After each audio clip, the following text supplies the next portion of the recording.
I think that the contacts between the Russians and the Americans are going to continue.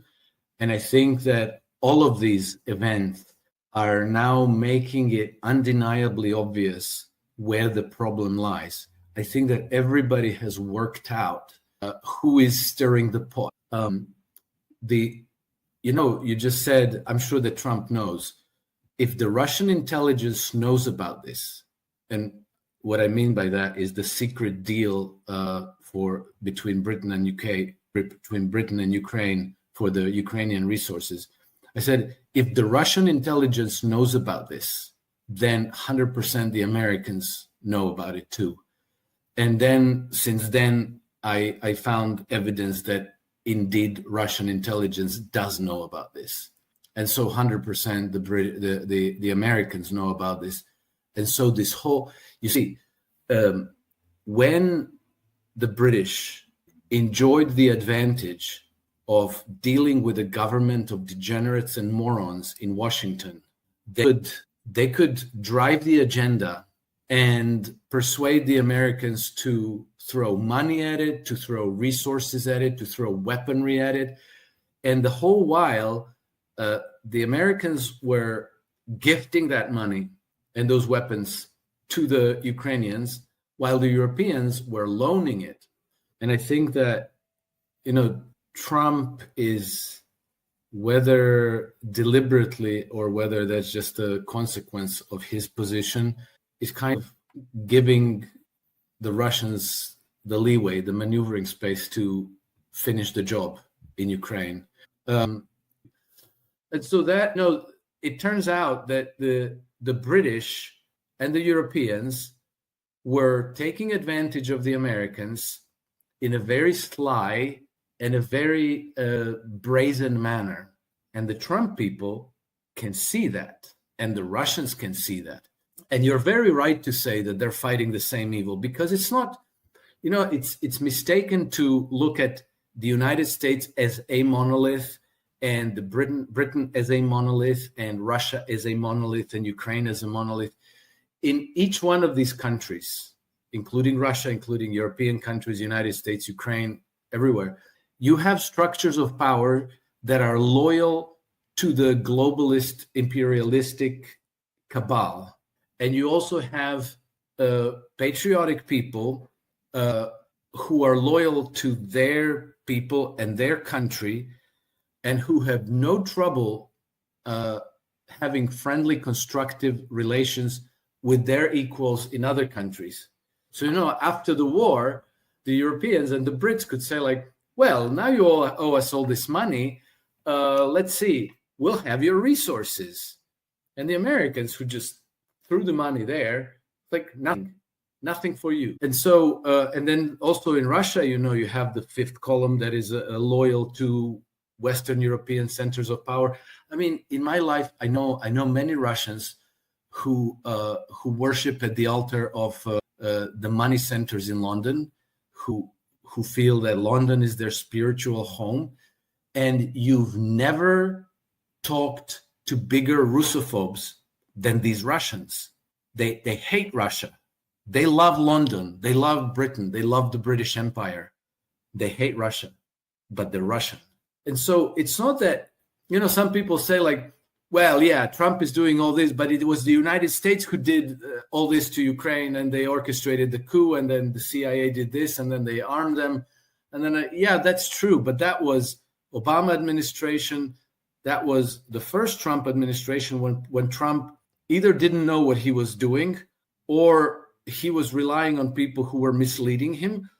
And he hesitated to take strong action because he wanted to have the second term, and he didn't want to get, at any rate, whether fortuitously or whether deliberately, that's exactly what played out. And so I think, among other things, they decided to kind of flood the zone around Trump, to just go one after the other to see Trump and try to persuade him to commit to Project Ukraine. And so I think, the Kaja Kallas gave it away, because she posted on X a comment. I think she was addressing Marco Rubio. I don't remember exactly whom she was addressing, but she said, let's not allow Putin to divide us. And basically, she said that we need to get the United States back on board with this. And then Starmer got there on Friday. So when was it? No, on Thursday, 26th February. He got subtly humiliated. And then came Zelensky, who got absolutely mauled. And so then apparently some people told me that Ursula von der Leyen has been trying to call Trump multiple times. He's not taking her calls. And then Andrzej Duda went there and he got humiliated because Trump kept him waiting for like an hour and a half and then gave him 15 minutes of his time. And then went Emmanuel Macron. He got humiliated. Trump kind of treated him like a schoolboy, putting him to sit next to him at the corner of his desk. You could pull up the chair, let's get this over with, like that. But apparently there's a secret appendix to the agreement, which pretty much says that Ukraine, upon the cessation of hostilities, British interests will take over all of the Ukrainian ports, energy resources, storage facilities, pipelines, rare earth minerals, and on and on. And so, this is an intelligence leak. It's not confirmed, but the way that the agreement reads, it makes it plausible. And then what I found out today is that, so this was signed 16th January, 17th of January, Volodymyr Zelensky makes a video statement on his Telegram channel in which he says that there is a secret part to the 100-year partnership agreement. Regardless, I am 100% certain that Donald Trump and his people understand this situation perfectly, because if it is true, okay, so one thing about this 100-year agreement signed between Britain and Ukraine on 16th of January is that it's not the entire agreement. So you can read the agreement online. It's posted on the UK government website, but it's not the entire agreement. Normally these kinds of agreements have entire agreement clause saying that all the rights and obligations of the parties to this agreement are spelled out here. There's nothing beyond this, because otherwise it would be, somebody could have an open-ended liability or whatever. So it's a customary clause that goes into the whole boilerplate of most contracts and agreements. And then in the press release, of the British government saying that, oh yeah, we signed this agreement, there is this sentence. It also, referring to the agreement, it also cements the UK as a preferred partner for Ukraine's energy sector, critical minerals, strategy, and green steel production. So the Brits themselves say, this 100-year agreement cements Britain as the preferred partner. Donald Trump says that Zelensky is a dictator and he has a 4% approval rating in Ukraine. And the Brits go insane. There's like a hysterical reaction in Britain, not only by Starmer, but also pretty much by the whole mainstream media and even Mr. Controlled Opposition, Nigel Farage. Because if Zelensky is not the legitimate president of Ukraine, which he isn't, then his signature on this 100-year agreement is worthless. And then the whole agreement is null and void. So they all jump to the defense, like, no, the president of the United States is wrong. Starmer is Zelensky is a legitimate president. He was duly elected, and he has a war at home, so he can't hold elections. And in the United Kingdom, we didn't have elections between 1935 and 1945 because of the war, and blah blah blah blah blah. It's irrelevant. That's their narrative. So, as of last May 2024, Volodymyr Zelensky is illegally acting as a president of Ukraine. So Britain's agreement with Ukraine is null and void. Ukraine has a constitution. It's the supreme law of the land. And Ukrainian constitution says that the president's term is for 5 years. presidential elections cannot be delayed for any reason. The president's term cannot be extended one day beyond the 5-year term for any reason, and that's that. So now, to defend all this, suddenly there's this panic of, at the Munich Security Conference, they realized that the Trump administration is throwing them all collectively under the bus. And then quickly they organized this emergency summit in Paris.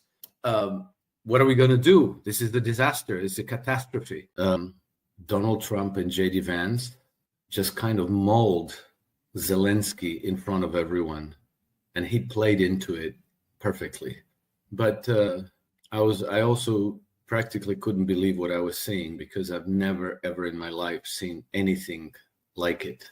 I didn't think that was going to happen, but I did think that nothing was going to come out of the signing of that rare earths agreement that was supposedly the reason why Zelensky came to Washington.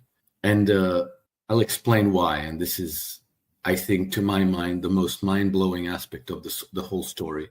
So, it may seem for people who are, not following this closely or rely on, mainstream media accounts that, Donald Trump just woke up one day, decided to be evil and greedy, and decided to squeeze the poor Europeans and take advantage of their misfortune and take $500 billion in Ukrainian resources for U.S. interests.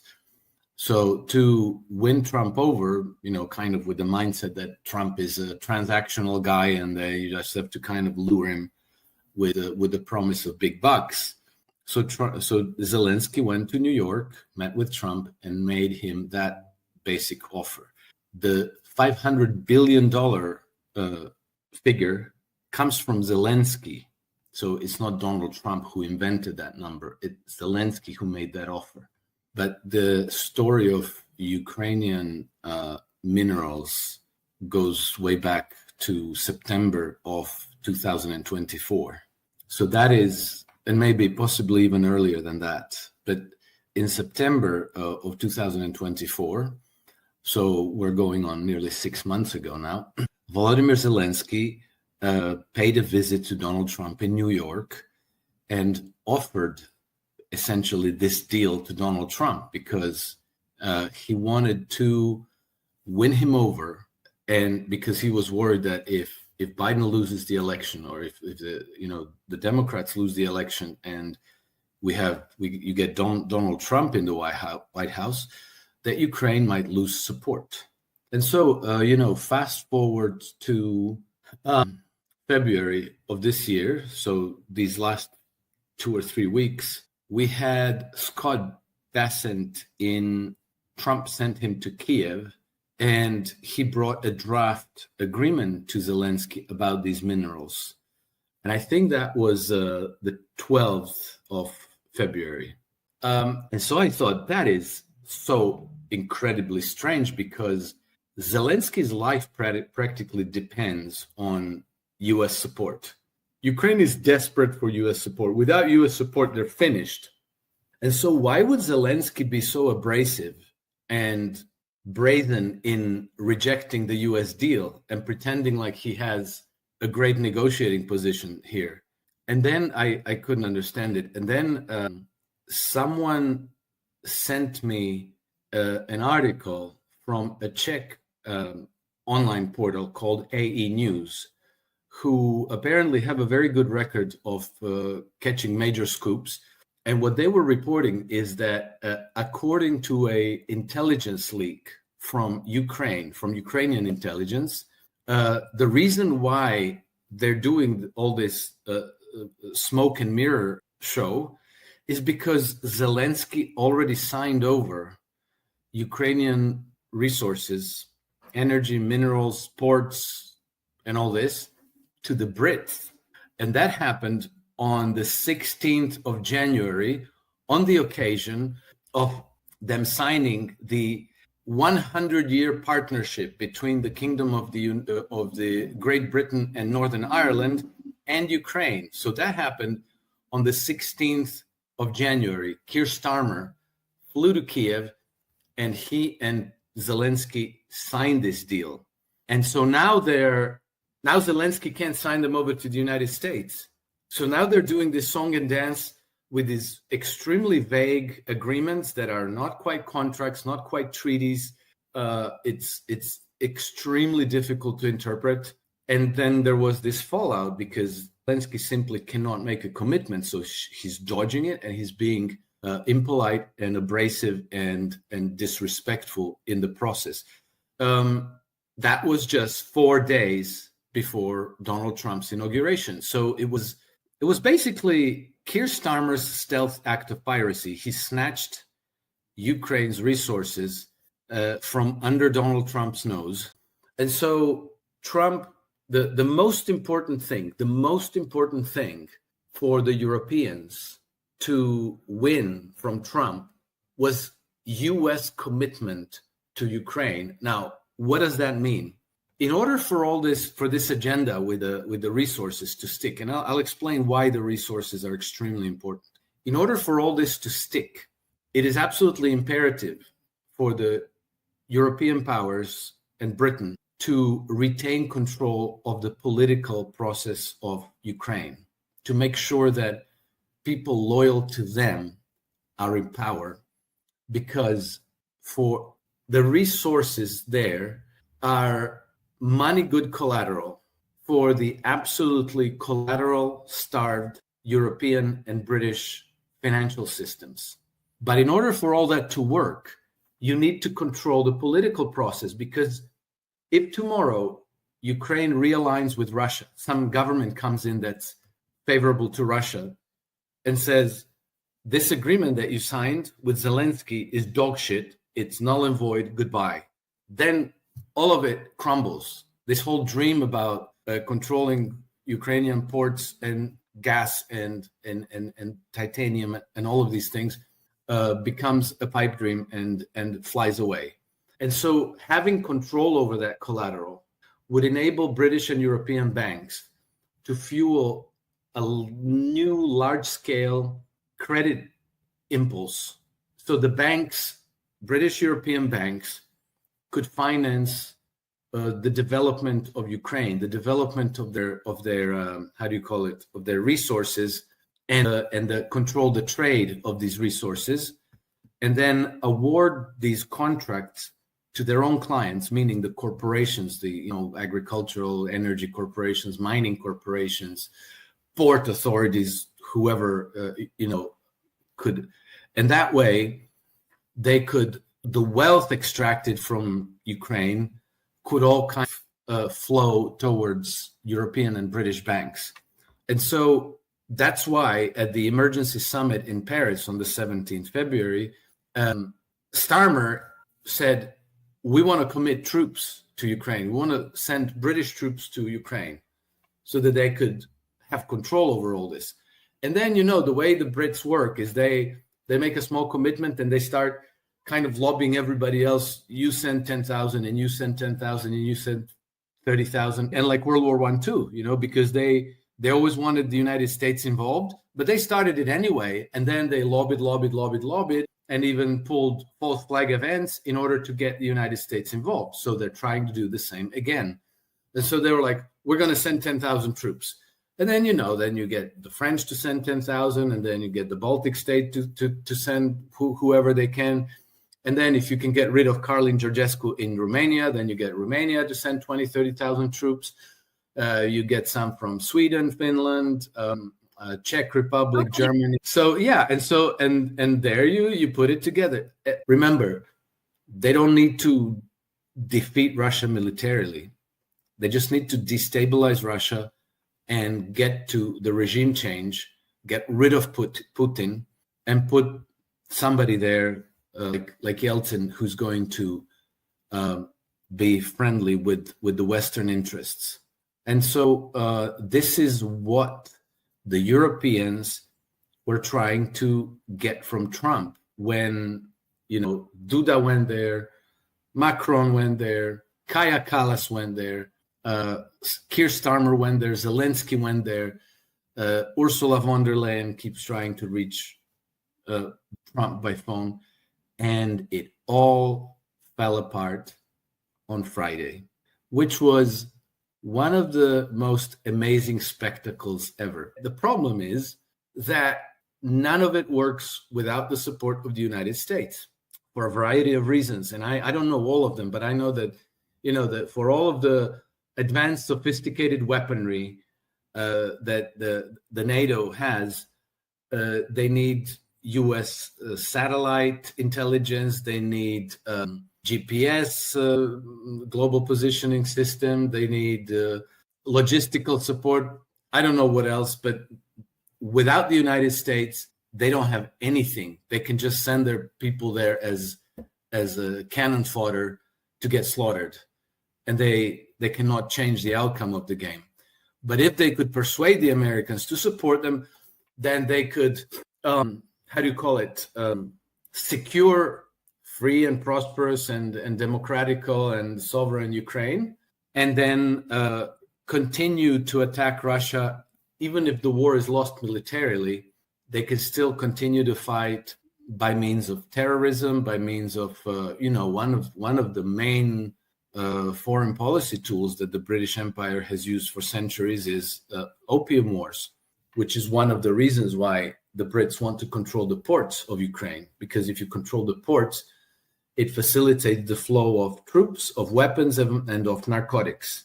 And you can continue to attack Russia by terror gangs, by narco trafficking gangs, and so on. And part of that risk might involve nuclear war against Russia. So the cost-benefit analysis is stupidly in favor of Russia. It's a no-brainer. And so what happened in Washington this week, Duda, Macron, Starmer, Kaja Kallas, Zelensky, is the United States giving each and every one of them a kick in the backside and saying, we're done with you. Go to where you came from. You're on your own. If you think you can make this stick on your own, good luck to you. We're out.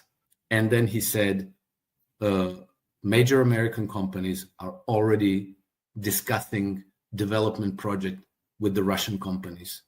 And this is already happening. So obviously, Donald Trump is going to side with Russia because it makes sense, because it's right, and because these duplicitous snakes are, in addition, they're fascists, all of them.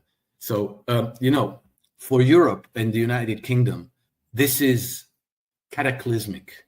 They were counting on this. They invested tens, if not hundreds of billions of dollars into the project Ukraine. They were counting on getting it all back, and it looks like they're not getting back anything. The only country that could theoretically impose like an air cover and a no-fly zone is the United States, and this is why this is one thing that the Brits wanted from the Americans, to establish a no-fly zone over Ukraine. That's not happening. So that we can set that aside. New leadership for Ukraine is possible. I think that in the short term, that is extremely unlikely, and all it would do is it would get those people slaughtered on very short order. You can't do that without air cover, without all kinds of systems that they don't have. And then on the opposed to them, the other system of governance are people like Vladimir Putin, Xi Jinping, Donald Trump, people who are not in power like Jeremy Corbyn, like Andrew Bridgen, like Ron Paul. All of these people got marginalized, they got defeated, they got disenfranchised. But Donald Trump is a very, very tough nut for them to crack. And they haven't been able to crack him for a very long time. And he's withstood all of their attacks. He survived at least 2 assassination attempts. And now he's fighting them back like there's no tomorrow, all the way, all out, without hesitation, without reserve, without equivocation. And they're freaking out. They're hysterical. They're in a panic. And the only thing I think all of us have to pray for is for both Vladimir Putin and Donald Trump to live, to finish their agenda. George Soros told us explicitly that what we're experiencing today is a conflict between two systems of governance. That's what it is. Whether it's the United States or Russia or Ukraine, it's the two systems of governance. And the one that is opposed to everybody else is the Western oligarchic system of governance, which manifests colonialism and imperialism, and that wants to subjugate the whole world, hence globalism, right? And so what happened between 1991 and even sooner, because George Soros already had his tentacles inside of the Soviet Union starting in 1987. So what happened between then and Donald Trump's inauguration now was everything done by this structure of power. And that's all centered around the banking cartel, the international banking cartel. And then they, because they have such economic power, they can buy politicians. They can buy things like World Health Organization. They can finance biolabs everywhere. They can finance the media everywhere in the world, the radio stations, the newspapers. They can make some people very rich, like George Soros and Bill Gates, and make them perpetuate this influence to try to consolidate a total hegemony over the whole world. And then on the occasion of Trump's meeting with Keir Starmer on Thursday, 26 February, Trump also makes sure to point out that Vladimir Putin can be relied on to not to breach any deals. And this is, all these pro-Ukraine people are screeching that you can't trust Vladimir Putin. Look up 2013 interview with Bill Clinton, who says that Vladimir Putin has never, that Vladimir Putin always kept his word in all the deals.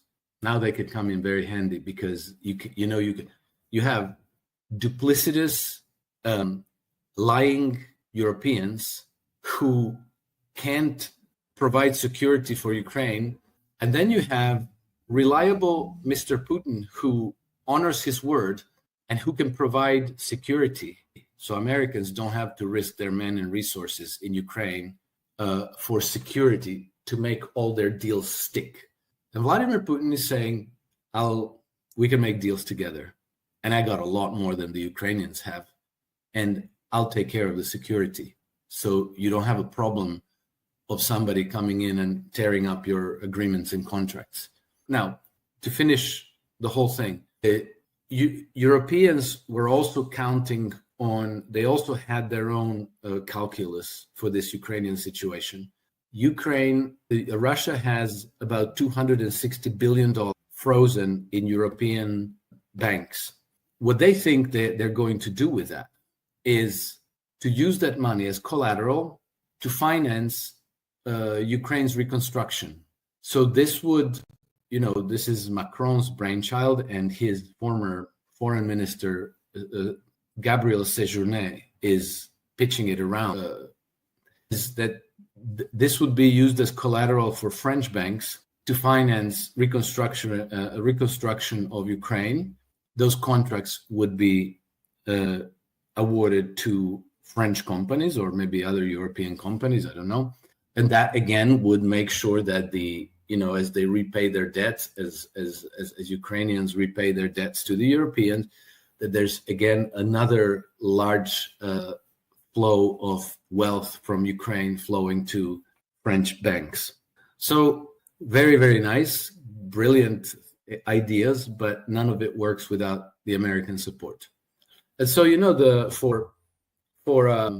when Starmer goes there and tries to seduce Trump with his British accent and the hand-delivered letter from Chuck the King, the best friend of Jimmy Savile, that's all he has to offer. So for Trump, from Trump's point of view, the cost-benefit analysis is, here I can deal with a reliable party who won the war, who can provide security for free, and who doesn't go back on his word, or I can deal with these duplicitous snakes who lost the war, who have nothing to offer, and who need me to provide the security at my risk and cost. So this was a very aggressive, very repressive regime, and all of the would-be reformers were not men who rose out of poverty, but powerful men, and many of them were very, very wealthy. This is normal because these people who are powerful, they have their interests.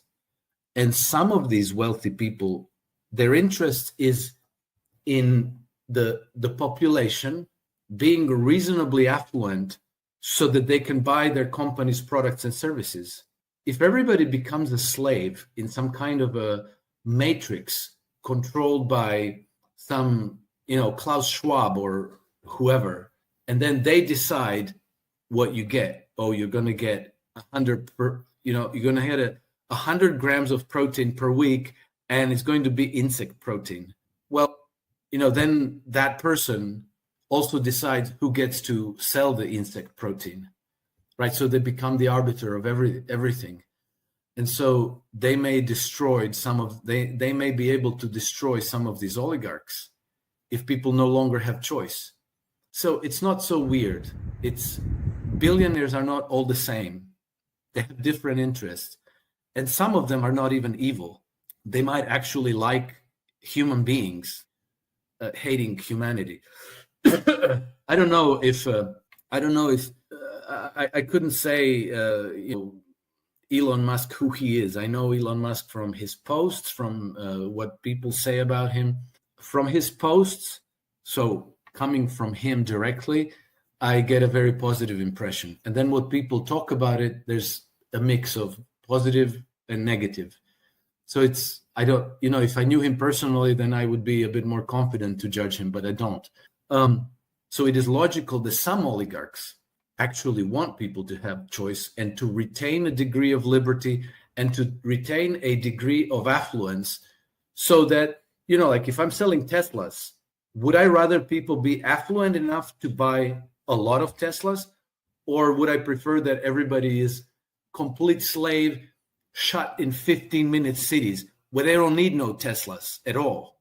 Of course I want them to be affluent, and of course I want them to be free to drive around and need my car and buy my car. Apparently that meeting went badly because the draft agreement that Bassett submitted to Zelensky, however that happened, didn't contain any mention of security guarantees for Ukraine from the US side. And then a few days later, there was a meeting between Zelensky and Marco Rubio. And Zelensky said, I will, that's a great deal. I'm going to sign that deal, but I have to run it through my, administrative, legislative process, whatever. But rather than getting back to Rubio, or rather than saying, okay, everything's clear, we can sign the agreement, Zelensky went to the media and say, I rejected the agreement because this and that, And so Marco Rubio thought, well, that's not what you said to me during our meeting. And then Marco Rubio gave an interview to the media saying this, and that basically, not only did Zelensky embarrass the U.S. Secretary of State, he also insulted the president, Donald Trump. And so apparently Zelensky went crazy and was quite impolite and rejected the agreement. And then 2 days later, on Friday, 14th February, they submitted a counter proposal, the Ukrainians.